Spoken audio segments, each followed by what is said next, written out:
নমস্কার, কেমন আছো তোমরা সবাই? আমার পরিবারের সকল বড় সদস্যদের প্রণাম আর ছোটদের অনেক ভালোবাসা জানিয়ে আজকের ভিডিওটা শুরু করছি। দেখো, সকাল থেকেই আজকে প্রচণ্ড বৃষ্টি পড়ছে বাইরে। আকাশ কালো করে এসেছে, বৃষ্টি থামার একটুও নাম নেই। আমি জানলায় বসে বসে বাইরের পরিবেশটা উপভোগ করছি। সকাল থেকে যেহেতু বাইরে প্রচণ্ড বৃষ্টি পড়ছে, তাই স্যান্ডি আর নিজের কাজে বেরোতে পারেনি। তাই ও আমাকে আমার ইউটিউবের কিছু কাজে সাহায্য করছিল। অনেক দিন ধরে অনেক কাজ জমেছিল, যেগুলো স্যান্ডি ছাড়া একদমই হতো না। তাই সেগুলো করতে করতে রান্নাবান্নার দিকে আর আমি আসতে পারিনি। তো রান্নাবান্না আজকে হচ্ছে খিচুড়ি। বৃষ্টির দিনে খিচুড়ি, আলু ভাজা, স্যান্ডির জন্য ডিম ভাজা, উচ্ছে ভাজা আর পাঁপড় ভাজা, যেটা আমি খেতে বসার সময় ভাজছি। তো এই দেখো, দুপুরের খাবার দাবার সাজিয়ে নিয়ে একদম চলে এসেছি টেবিলে। এবার খাবো। খেয়ে দিয়ে বাইরের ওয়েদারটা যেহেতু খুব ভালো, তাই আবারও বৃষ্টি দেখব। স্যান্ডির একটা নতুন ট্যালেন্ট আজকে তোমাদের সবার সাথে শেয়ার করলাম, যেটা হলো চামচ দিয়ে পাঁপড় ভেঙে সেটাকে আবার চামচ দিয়েই খাওয়া। তোমরা কেউ যদি এইভাবে খেয়ে থাকো তাহলে কমেন্ট করে জানাবে কিন্তু, যে স্যান্ডির মতো তোমরাও এইভাবে চামচ দিয়ে পাঁপড় ভেঙে খাও। শুভ সন্ধ্যা। সন্ধেবেলা হয়ে গেছে। আমি এখন যাচ্ছি স্যান্ডির সঙ্গে দোকানে। আর আমাদের বাড়ির সামনে যে রাধা গোবিন্দের মন্দিরটা আছে, সামনেই যেহেতু জন্মাষ্টমী, তাই রাধা গোবিন্দের মন্দিরে একদম সুন্দর করে প্যান্ডেল হয়ে যাচ্ছে। যদিও অনেক দিন আগে থেকেই রাধা গোবিন্দের মন্দিরে জন্মাষ্টমীর জন্য বাঁশ কিন্তু পড়ে গিয়েছিল। আজকে দেখলাম প্যান্ডেলে কাপড়ও বাঁধা হয়ে গেছে। আর এই যে সুন্দরী আসতে গিয়ে পড়েও যাচ্ছিল, আমাদের দেখে ও এতটাই উৎসাহিত যে দৌড়ে দৌড়ে আসছে, নিজে পড়ে যাচ্ছে সেটা আর একটু ওর খেয়াল নেই। আর লালুকে দেখো কেমন স্যান্ডির পাশে বসে আছে। ও এরকমই করে যখন দোকান বন্ধের সময় হয়, মানে যখন আমরা বাড়ি যাই, তখনও একই কাজ করে। এরকম স্যান্ডির গায়ের সামনে বসে ওর পাশে থেকে এই জিনিসগুলোই করে। আর দেখো, যেহেতু আজকে সকালবেলায় স্যান্ডি দোকানে আসতে পারেনি, ওর খিদে পেয়েছে, ও তো বিস্কিট খেতে পারেনি, স্যান্ডিকে ডাকতে এসেছে যে ওর এখন বিস্কিট চাই। ভেতরে আসার মানেটাই হলো ওর খিদে পেয়েছে, ওকে এবার খেতে দিতে হবে। অবলা প্রাণী যেহেতু মুখে কিছু বলতে পারে না, ওই যে দেখো সুন্দরীও ওখান দিয়ে তাকিয়ে আছে। দেখেছো, আবারও ভিতরে এসেছে। যেহেতু স্যান্ডি উঠে যাচ্ছে না, তাই ও ভাবছে স্যান্ডি বুঝতে পারছে না। আমি এদিকে দাঁড়িয়ে দাঁড়িয়ে বিস্কিটের প্যাকেটগুলো বার করছি। দেখো, স্যান্ডি বলছে যে তুই এবার ওকে খেতে দে। দাঁড়াও, ওকে আগে খেতে দিয়ে দিই। এবার আমরা বাড়ি যাব। দোকানের সমস্ত কাজ শেষ করে আমরা বাড়িতে যাব বলে বেরিয়েছি, কিন্তু আজকে খুব ফুচকা খেতে ইচ্ছা করছে। খিদেও পাচ্ছে আর ফুচকাও খেতে ইচ্ছা করছে। বৃষ্টি পড়ছে, যদিও খুব গরম যখন হয় তখন আমরা এই ফুচকা খাই না আর কি। তাই স্যান্ডিকে বললাম যে আজকে তুই আমাকে একটু ফুচকা খাওয়াবি। ও তো নির্দ্বিধায় একদম ঘাড় নাড়িয়ে দিল যে ঠিক আছে। ও আর আমি দুজনে মিলে তাই আজকে ফুচকা খাবো। আর এই কাকুটার কাছেই ফুচকা খেতে আসি, তার কারণ হলো এই কাকুটা যে চাটনিটা বানায় না, ফুচকার শেষে যে ফাউতে যে চাটনিটা দেয়, বা দই ফুচকায় যে চাটনিটা দেয়, বা চাটনি ফুচকায় যে চাটনিটা দেয়, খুব ভালো, খুব সুস্বাদু চাটনিটা। টক মিষ্টির একটা ফ্লেভার আছে। আমি যদিও টকটা খুব একটা পছন্দ করি না, কিন্তু মিষ্টি মিষ্টি হয় বলে আমার খেতে খুব ভালো লাগে। ফুচকা খেয়ে নিয়েছি, বেশ ঝাল ঝাল।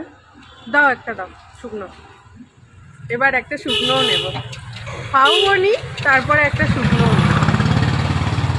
এটা না খেলে এটা লাগে।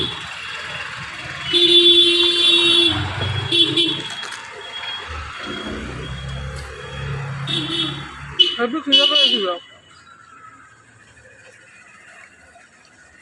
ঝাল লেগে গেছে তো খুব ঝাল লেগেছে, মুখে ঘা হয়েছে, এখানটা কেটে গেছে। কেন কামড় খেয়েছিস? ওই জন্য। কিন্তু ঝাল দেয়নি, একদম প্রপার নুন টক জল দিয়ে যেরকম মাখা সেরকম মাখা হয়েছে। হেবি, অনেকদিন পরে খেলাম। খিদে পাচ্ছিল এই ফুচকা খেলাম।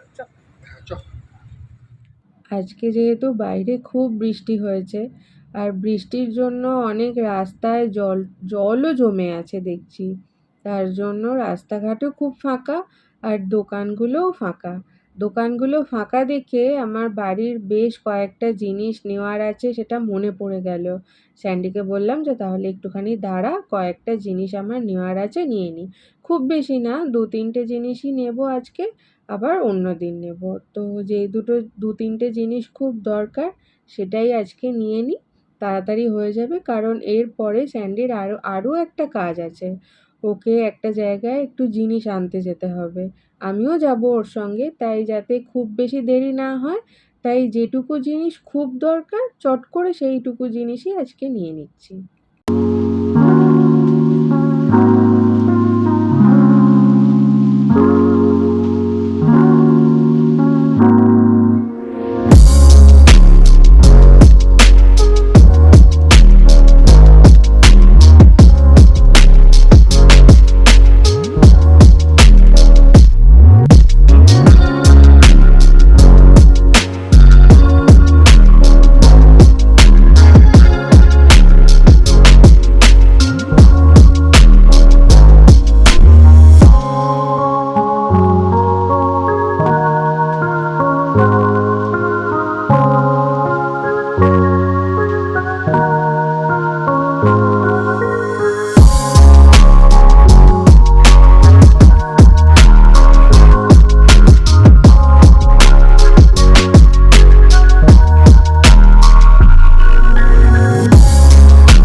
একটু বেশিই রাত হয়ে গেছে, তাই বাইরের রাস্তাঘাটগুলো একটু ফাঁকা ফাঁকা। খুব বেশি তাও রাত হয়নি, মোটামুটি 10টা তো বেজেই গেছে এখন। আর একটুখানি দূরেই যেতে হচ্ছে। একটু দূরে যাওয়ার কারণ হলো, যে জিনিসগুলো দিতে আসবে তাহলে সেও কিছুটা রাস্তা আসছে, আর আমাদের যেহেতু জিনিস আমরাও কিছুটা রাস্তা যাচ্ছি। আর এখানে যে আমি কথা বলছি না, স্যান্ডি বসে বসে দেখো ও ফোনে ভিডিও দেখছে। কপিরাইট চলে আসবে যদি আমার কথার মধ্যে যদি সেই সাউন্ডটা চলে আসে, জানোই ইউটিউবের এরকম একটা প্রবলেম আছে, কপিরাইট চলে আসে। তার জন্য আমি ওকে বলছি আস্তে করতে, ও আমাকে বলছে যে তুই তো বাড়িতে গিয়ে ভয়েস দিয়ে দিবি। বাধ্য হয়ে তাই ওর কথা শুনে ভয়েসই দিচ্ছি। আর এই যে দেখো, ও কিন্তু গোপাল ভাঁড় দেখছে। ওই যে দেখো স্যান্ডি দেখালো যে ও গোপাল ভাঁড় দেখছে। আমরা একটু অপেক্ষা করি, যে আসার কথা আছে সে এক্ষুনি চলে আসবে। আজকের ভিডিওটা তাহলে আমি এখানেই শেষ করছি। দেখা হচ্ছে পরবর্তী আরেকটা ভিডিওর সঙ্গে। আর এই ভিডিওটা তোমাদের কেমন লাগলো সেটা অবশ্যই কমেন্ট করে জানাবে। ভালো লাগলে একটা লাইক করে দিও আর আমার চ্যানেলকে সাবস্ক্রাইব করে দিও। আর ফ্রেন্ডস আর ফ্যামিলি সবার সাথে শেয়ার করো। আজ তাহলে আসি, টাটা।